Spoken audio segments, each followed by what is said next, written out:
Welcome back. Glad to know that you're able to stay. If you've just joined us, good afternoon. It's a weekly news roundup. My name is Sandra. Now, as we move on to other activities that you could have missed out during the week, we saw government and NGOs creating awareness among rice farmers to adopt to climate-smart agriculture for sustainable rice production. During the stakeholders meeting held by Kilimo Trust in Tororo District, farmers were tipped on upland rice growing to ease pressure on wetlands. The government of Uganda prohibited the cultivation of rice and all other crops in wetlands to protect wetlands from degradation and save Uganda's ecosystem. As a result, government is collaborating with NGOs to train rice farmers on climate-smart agriculture in Bukeddi sub-region to not only conserve wetlands but also increase farm yields. The project Reduce, Reuse, Recycle Rice Initiative for Climate-Smart Agriculture project is an initiative of Kilimo Trust. This project, funded by the IKEA Foundation, called R4I CSA, basically is about Reduce, Reuse, Recycle Rice Initiative for Climate-Smart Agriculture. We are focused on reducing excessive or needless use of excessive water. We reduce on excessive use of water. We reduce on use of inorganic agrochemicals, particularly the nitrogen-based fertilizers in our fields, which are responsible for greenhouse gas emissions.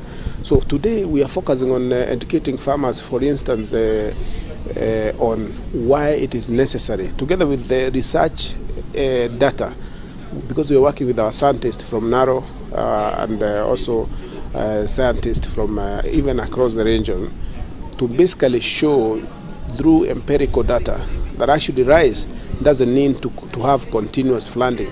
Rice contributes highly to greenhouse gases with methane, nitrous oxide and carbon dioxide as byproducts of rice farming and the rice value chain.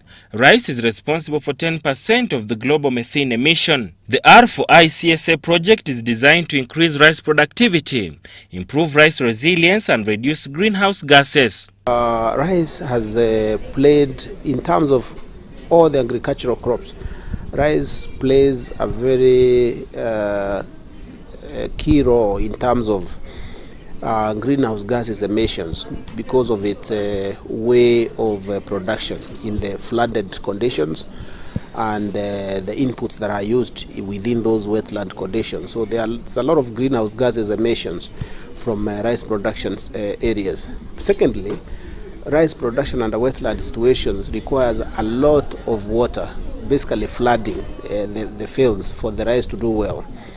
So therefore, you can see the nexus between rice production and the wetlands. Part of government's plan to protect wetland encroachment is sustainable land management practices and reforestation, climate-resilient agricultural practices, and alternative livelihoods for communities living in wetlands. So you cannot talk about conserving wetland without talking about rice growing. So we are here to create a way to deal with the rice growing. One, to try to sensitize people on how to replace rice with other things like can be fish farming or any other agricultural activities that can conserve the wetland. I think what needs to be done is to look at, one, the competitive advantage of our engagement into rice. Farmers need to be given the economics. And if they really look at the economics, you never know, many of them might abandon it. Because after all, their rice is nowhere seen in Kampala. It is invisible. So that's one other thing. But the other thing, if we really do the calculations and it is competitive, then we have to engage our production systems and see that if production must be done in the wetlands, it must be technically guided and supervised. Let the farmers, let the rice production be done in the schemes that are designated. And then we leave the other fragile ecosystems to do the common good, the public good, to nature. Sara Mubale, UBC News, in Bukeddi sub-region.